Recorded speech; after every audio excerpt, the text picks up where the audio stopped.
Yaitu Rasulullah SAW telah bersabda tentang ini di dalam hadis sahih riwayat Imam Muslim yang tadi saya sebutkan. La uhsi thana'an 'alaika anta kama athnaita 'ala nafsik. Ya Allah, aku tidak mampu membatasi pujian bagimu. Engkau adalah seperti pujian yang engkau tujukan bagi dirimu sendiri. Ini menunjukkan orang yang paling mengenal Allah tidak akan mampu membatasi pujian dan sanjungan bagi Allah. Makanya kalau ada orang yang mengatakan nama-nama Allah itu terbatas, sifat 20, sifat jumlahnya cuma 20, jumlahnya cuma sekian belas dan seterusnya. Ini hadis ini saya sudah bertentangan dengannya. Ya, bagaimana bisa membatasi zat yang maha sempurna? Kalau Rasulullah SAW mengatakan saja saya tidak mampu membatasi. Masa ada orang yang membatasinya dengan jumlah bahkan yang sangat sedikit. Cuman 20, cuman belasan dan seterusnya. Nama Allah yang Asmaul Husna yang 99 saja sudah jelas-jelas membantah pembatasan tersebut. Karena setiap nama mesti mengandung sifat. Ini saja yang 99 bukan merupakan pembatasan. Jadi begini, ada namanya akidah Asy'ariyah. Akidah Asy'ariyah itu disandarkan kepada Abul Hasan Al-Asy'ari. Siapakah Abul Hasan Al-Asy'ari? Abul Hasan Al-Asy'ari ini adalah orang yang melewati 3 jenjang dalam hidupnya. Antum tahu Abul Hasan Al-Asy'ari itu dijadikan anak tirinya Abu Ali Al-Jubba'i. Abu Ali Al-Jubba'i adalah dedengkot Mu'tazilah.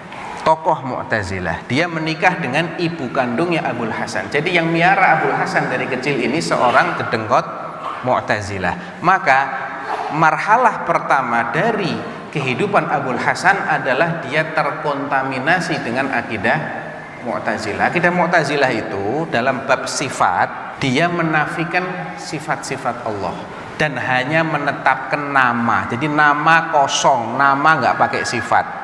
Alim bila ilm, sami' bila sama' dan seterusnya tadi. Kemudian dia mulai berinteraksi dengan ahlu sunnah, tapi dia belum benar-benar pindah ke ahlu sunnah. Dia mulai tersadarkan dengan bid'ahnya Mu'tazilah dan dia berusaha untuk membantah Mu'tazilah, tapi tidak menggunakan metodologi ahlu sunnah, tapi menggunakan metodologi ilmu kalam, ya mirip dengan filsafat, sehingga terjadi kontradiksi pada konsep pemikiran Abul Hasan Al-Asy'ari pada periode yang kedua ini. Dan sayangnya ini yang lebih populer, ini yang kemudian dijadikan sebagai akidah yang dianggap representasinya ahlu sunnah wal jamaah, padahal bukan. Karena ada konsep yang sangat mendasar sekali yang membedakan antara ahlu sunnah dengan Asy'ariyah. Intinya adalah Asy'ariyah ini mengedepankan logika, akal, dan menomorduakan dalil. Mereka akan terima dalil kalau mereka bisa cerna dengan akal. Ini masalah utamanya di sini. Kalau nggak bisa, mereka akan mengkonsep menurut akal mereka, dan konsep mereka itu jelimet sekali. Mukhalafatul hawadits itu antum tanyakan kepada orang yang mengajarkan ini, antum akan bingung dengan penjelasannya. Rumit sekali, sulit difahami.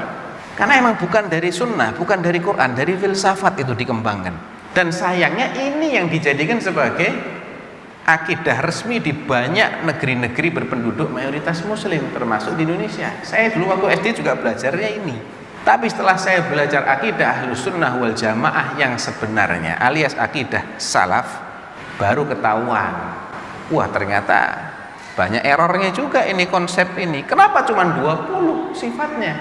Sifat Allah banyak. Setiap nama mengandung sifat, kok cuma 20 yang diterima? Yang lain-lain bagaimana? Dan kenapa kok yang ini diterima sebagai sifat? Misalnya apa? Wujud, al-qidam, al-baqa, al-mukhalafah lil hawadits, qiyamuhu binafsihi. Apalagi? Wahdaniyah, terus dan lain-lain. Tayyib, bu, sudah semuanya aja kita tetapkan sifat-sifatnya. Kenapa pilih-pilih? Karena begini, Yang sebagian yang kita tetapkan sebagai sifat wajib ini, akal kita mengharuskan Allah punya sifat itu. Lah yang lain kenapa menurut akal Anda? Mustahil bagi Allah. Yang apa yang mustahil? Apa yang mustahil coba? Masalahnya gini, akal kita itu nisbi, tidak sama akal ana dengan akal antum. Tiap kepala ini punya daya nalar sendiri-sendiri. Kalau akal manusia dijadikan sebagai tolok ukur, akhirnya versinya banyak banget. Yang dianggap masuk akal oleh sebagian orang dianggap tidak masuk akal oleh orang lain. Contoh, gampang aja, di masa yang sama, peristiwa Isra masuk akal menurut Abu Jahal, dan dedengkot-dedengkot orang kafir masuk akal? Enggak. Menurut Abu Bakar masuk akal. Lah kenapa jadikan akal sebagai tolok ukur? Sudah, tolok ukurnya dalil saja. Kalau akal nggak bisa mencerna, memang itulah konsep keimanan. Jangan semua konsep keimanan suruh paham. Gampang kan akidah Ahlus Sunnah? Nggak susah kan? Gitu loh.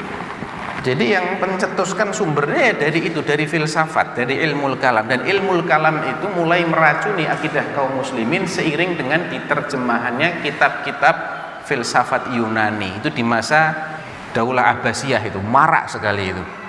Penerjemahan kitab-kitab Yunani itu yang menjadi pencetus lahirnya akidah-akidah yang menyimpang ini. Jadi bid'ah itu terjadi dalam perkara akidah juga. Bukan hanya amaliyah, tapi ada bid'ah dalam akidah. Bid'ah qadariyah, bid'ah jabriyah, bid'ah mu'tazilah, khawarij, rafidhah. Itu mulai dari akidah, nanti akhirnya melahirkan ritual-ritual yang bid'ah juga. Marilah kita langsung terus saja ke Quran Sunnah, tak usah melalui sifat 20. Bolehkah awak faham Al-Quran tanpa melalui ulama? Boleh. Coba baca ayat ini. Dia baca ayat, lepas itu coba terjemahkan. Dia terjemahkan. Dari mana awak terjemahkan ni? Saya baca tafsir. Tafsir itu siapa? Ulama. Tafsir pimpinan Ar-Rahman kepada pengertian Al-Quran. Kita boleh faham sebab ulama yang bantu kita, tolong kita pahamkan Al-Quran ini. Bila ulama tak ada, mana kita boleh faham ayat ini? Siapa? Syekh Abdullah bin Muhammad Basameh. Beliau yang tolong kita, bantukan, tolong kita boleh faham ayat ini. Wa idh qala Ibrahimu li abihi, dan ingatlah ketika Nabi Ibrahim alaihissalam berkata kepada bapanya Azar, katutkah engkau menjadikan berhala-berhala sebagai Tuhan-Tuhan? Sungguhnya engkau. Maka pada saat itu kita kembali kepada Al-Quran melalui Syekh Abdullah bin Muhammad.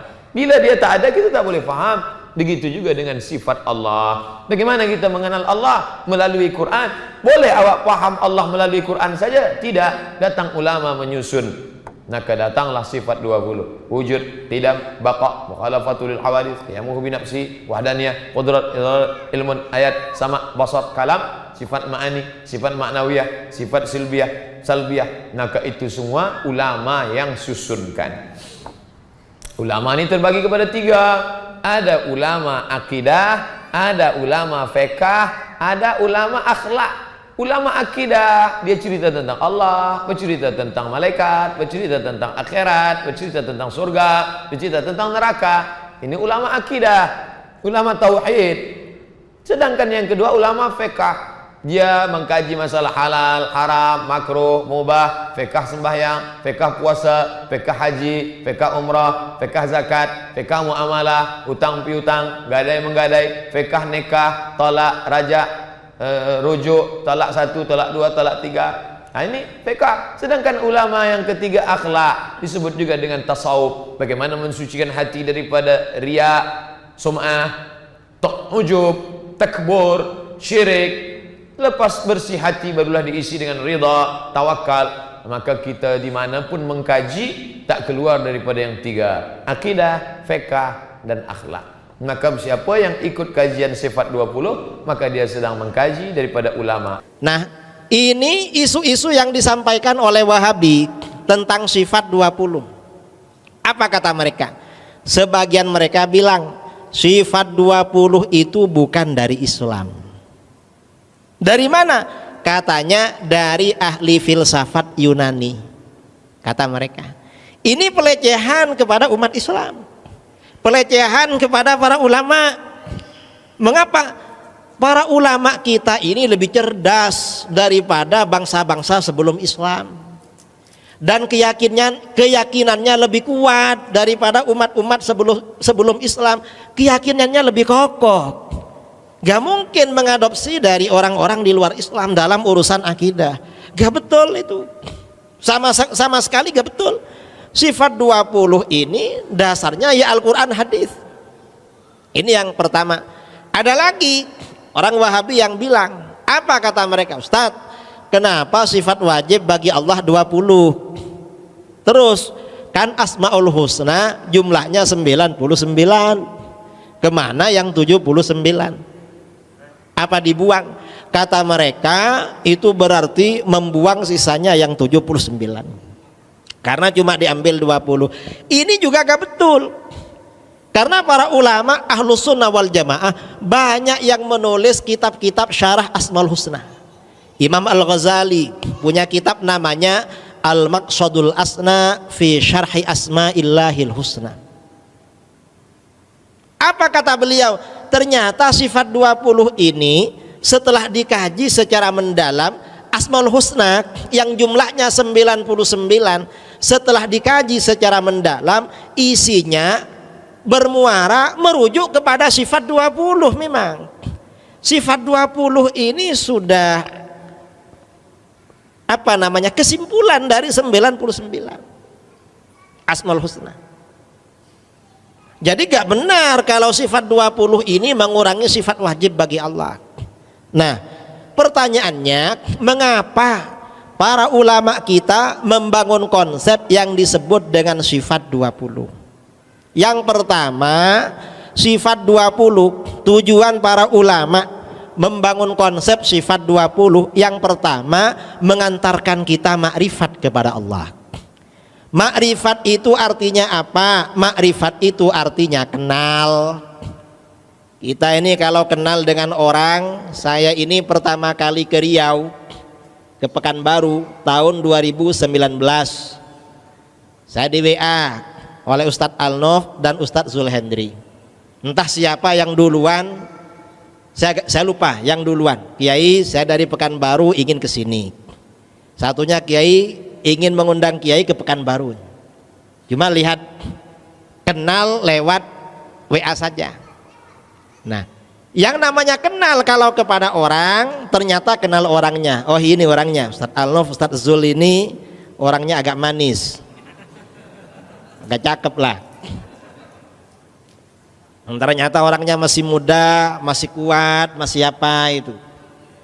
Itu namanya kenal ya. Kalau kita ini kenal kepada Allah, kita ini kan wajib kenal pada Allah, wajib yakin. Cuma di dunia kita gak bisa melihat Allah, melihat besok di akhirat kalau masuk surga. Maka bagaimana? Kenal kepada Allah adalah melalui sifat-sifatnya, dan itu sifat 20. Jadi sifat 20 yang mengantarkan. Ini yang pertama. Yang kedua, mengapa 20?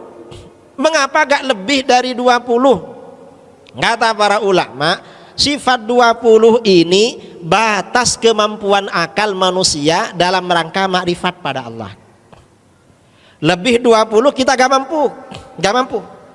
Kata para ulama, paling mampu kita 20, lebih dari 20 gak mampu.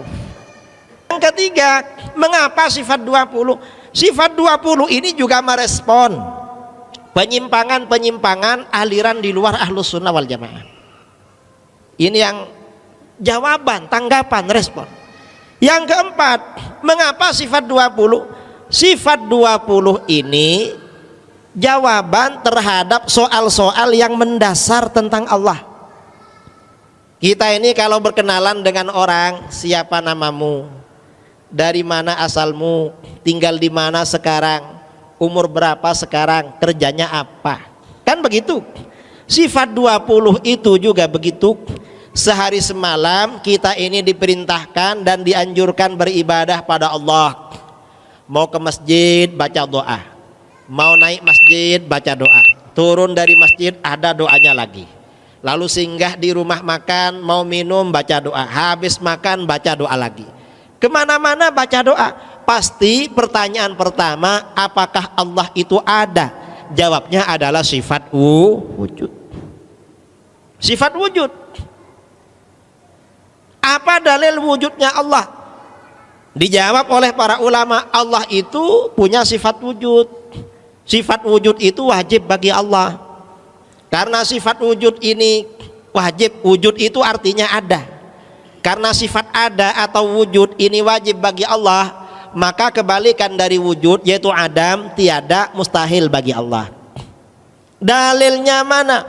Dalilnya Al-Quran, hadis. Al-Quran dari awal sampai akhir yang dibicarakan itu zat Allah, nama Allah, sifat Allah, perintah Allah, larangan Allah, janji-janji Allah, ancaman Allah, makhluk-makhluk Allah. Dari awal sampai akhir itu. Hadis juga begitu. Tentang Allah semua. Cuma biasanya para ulama di dalam kitab-kitab tauhid, dalil yang disampaikan itu dalil akli, dalil yang pendekatannya rasional. Mengapa dalil akli? Karena kalau dalil akli ini langsung mengantarkan pada keyakinan, langsung. Itu kalau dalil akli. Kalau Al-Quran, hadis, ini hanya khusus orang yang beriman pada Al-Quran dan hadis. Sementara umat Islam ini kan punya misi, wajib menyebarkan agamanya kepada orang di luar Islam. Orang di luar Islam gak percaya pada Quran dan hadis, tapi mereka percaya pada argumen rasional, dalil-dalil akli. Karenanya para ulama kita membekali kita dengan dalil akli.